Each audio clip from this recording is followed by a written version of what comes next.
Hey y'all, Meg here with Tortoise&Plume. Today I'm going to teach you how to sew a blind hem. This stitch can be a little intimidating at first when you first see it, but with practice it is so easy and it really takes your garments up to the next level. So I'm going to show you a two-step process. Let's get sewing.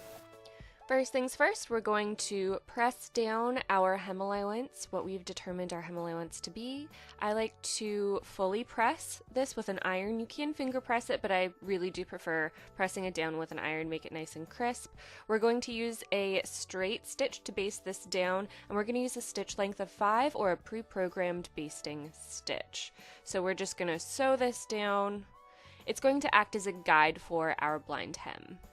Now that we've got this down, this baste, we're going to open up our seam allowance. So we're going to pull that out and we're actually going to fold our finished hem, our basted hem, over to the side of the garment. So we've got 3 layers on one side, 1 layer on another side. That's going to be the position in which we lay our fabric down underneath. The garment I like to keep on the left-hand side so it's not bulky. This is my blind hem stitch. The triangle is going to hit those 3 layers of fabric, so I like to think triangle, 3 layers.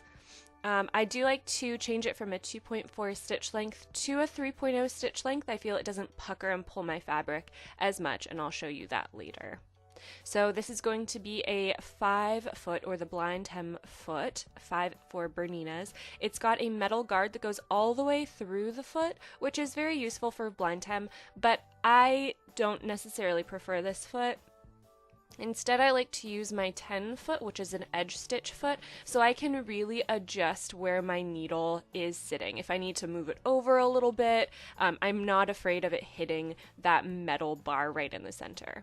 So here's the difference between those 2 feet. One has a guide down the center, one doesn't. I'm going to change that out for that 10 foot, that edge stitch foot, and I'm going to place my guide, my blade of my foot, right on that basting line. I'm going to hand wheel through this cycle, just making sure that the stitch is landing where I'd like it. We want to make sure that that straight line of the blind hem does not sit on the side of the stitch with 3 layers. It's only the tip of the triangle that's going to pierce through all 3 layers. The straight line goes through 1 layer, the triangle goes through 3 layers. So I just like to hand wheel through that cycle, make adjustments, and here you see the stitch in action. So if you notice the tip of the triangle hitting those 3 layers, but the straight line of the stitch is going through 1 single layer. That's the secret to the blind hem stitch. When you're done, you can lock this stitch, you can reverse a couple stitches. This is what your blind hem stitch is going to look like. So if you notice, the tip of the triangle is just right over the edge of that basted line. When I pull this open, this is my length of 3, it opens really nicely. Opens very easy. You can press any wrinkles, any pulling out, especially once you pull out your basting line. Now let's open that standard stitch length of 2.4. It's a little harder to pull open if you notice. I've got to kind of like really get the fabric open. This will definitely ease once I take out my basting, but I prefer a stitch length of 3 for my blind hems. So now our next step is to pull out all of our basting. I like to take it out on the side of the stitch that I can see fully. I can fully see what I'm doing. I'm just going to cut some of the threads.